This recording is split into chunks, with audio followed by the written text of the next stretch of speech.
This week with Mr. Needles. Hey, so today we're going to focus on making a self-portrait. So self-portraits are part of art history throughout time. Every famous artist has made one. But today we're going to focus on making a really unique self-portrait that really shows who we are. Almost every well-known artist has created a self-portrait. And what does it really say about them? That's one of the things you want to consider. How do you show some of your personality? What about the angles, the colors, the materials? You could use anything you want to make your self-portrait.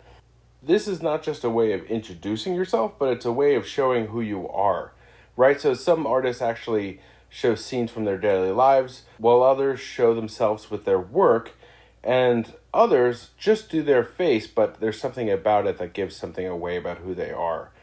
So one of the things you want to consider is what angle, what background, what colors, what materials would best show you, and what do you really want to say with your self-portrait? That's really one of the keys. So all of these pieces that I'm showing are really well known, and they work in every media. So these are some famous photographers, for example. Another thing that you want to consider is self-portraits over time tell a lot about the artist and where they're at. So here's some examples from Van Gogh, who shows his entire life. And here's Rembrandt early, and here's a later Rembrandt, right? Quite a difference. Here's 3 examples from Vivian Maier, a famous photographer now who wasn't known at all during her lifetime, but you could see how her life changes through the self-portraits. And then, of course, there's Picasso. Here's a young childhood self-portrait and a later one during his Cubist period.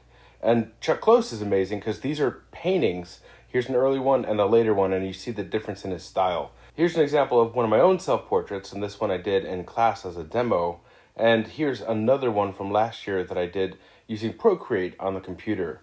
So the key here is being unique. When you look at well-known self-portraits like Frida Kahlo or Basquiat, or this one from Dali, they are unique. You could tell it's the artist right away, and it's really interesting. So I'm curious to see what you show of yourself in your self-portrait. Use any materials, and I can't wait to see what you come up with. It's going to be great.